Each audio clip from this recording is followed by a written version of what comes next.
Ондай болмақ қайда деп, айтпа ғылым сүйсеңіз. Дүние де өзі, мал да өзі, ғылымға көңіл бөлсеңіз деген түсін білеміз, бәріміз. Осы бір тұсына тоқталып кетейікші. Сіздерді неге тәрбиелеп отыр Абай сөйлеген? Білімге, мен баса берейінші, мен айтқан істеген екен ғой балалар. Рауан, алғын тобына, отыра берші, Меркебек Асылжан. Меркебек Асылжан, ананас тобына, банан тобына барасыз. Келесі кім? Нұрислам.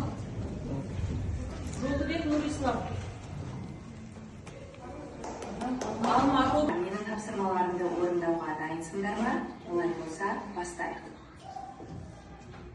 Ол неге алып барады? Семіздікке алып барады және асқазан. Тағы да не айтамыз?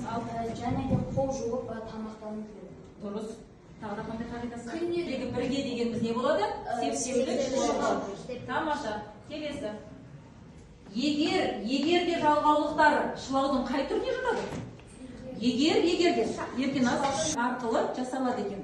Септеулі шылаулар қандай септіктердің жетегінде жүреді? Бірінші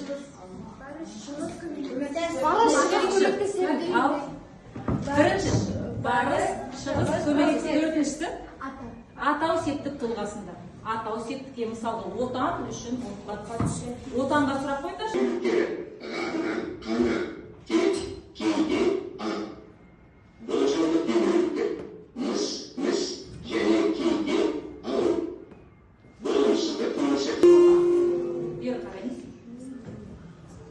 Демейлік шылау.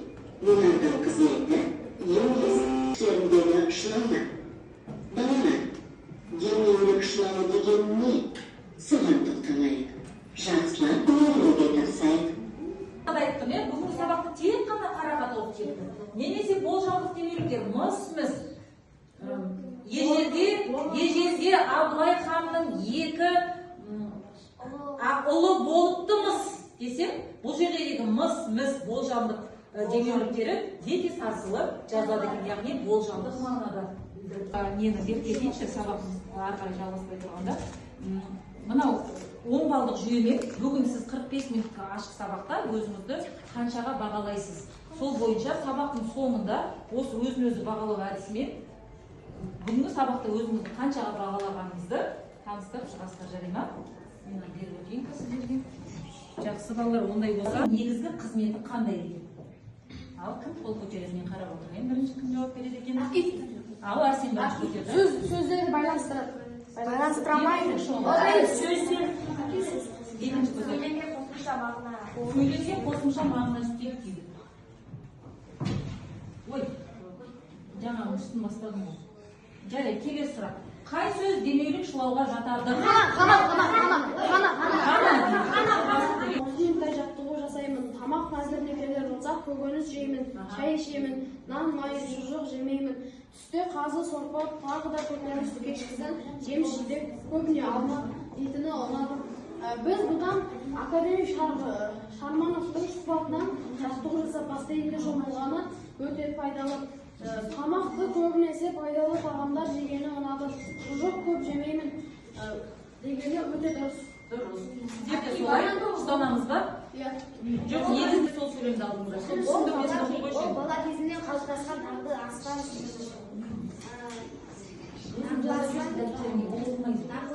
дағды. Таңғы асқа үнемі көкөніс жеймін, шай ішемін, нан, май, шұжық жемеймін. Түсте қазы, сорпа ішемін. Кешке жеміс-жидек жеймін, көбіне алма тұтынамын. 2 рет ыстықтан алып ішеміз. Жақсы. Шұжық жемеуі, және де таңғы ас, нан, май, шай ішіп жеу. Таңғы аста. Түскі аста қазы, сорпа, көкөніс жеу. Жақсы. Тағы? Жаттығу жасаймын. Тамақ әзірлеп келер болсақ, көкөніс жеймін, шай ішемін, нан, май, шұжық жемеймін. Түсте қазы, сорпа, тағы да көкөніс, кешкісін жеміс-жидек, көбіне алма дейтіні ұнады.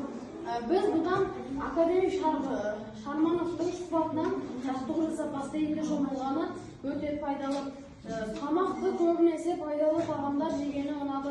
Шұжық көп жемеймін дегені өте дұрыс. Дұрыс. Сіздер де солай ұстанамыз ба? Жоқ, негізінде мені қызығып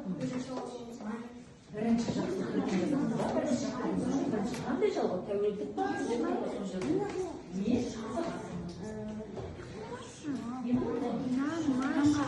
балды құтыға жинау керексіздер. Тақтада бізде септеулік, жалғаулық және демеулік шылаудың құтысы тұрдай. Сіздерге 9 шылау, сіздерге 9 шылау, сіздерге 9 шылау және сіздерге де 9 шылау берілді. Олай болса, бұл сабақты бекіту тапсырмасы бойынша бірінші топ өздеріңіздің шылауларыңызды келіп, неге құтыға салыңыздаршы? Дұрыс. Дұрыс.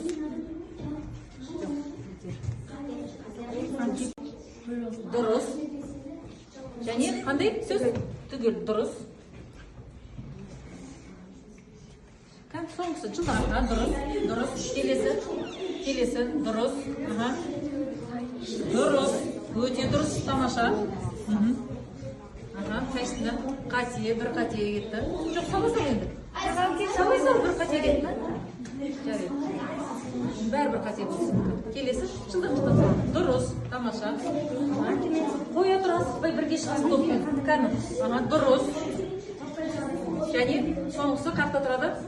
Дұрыс. Өте дұрыс.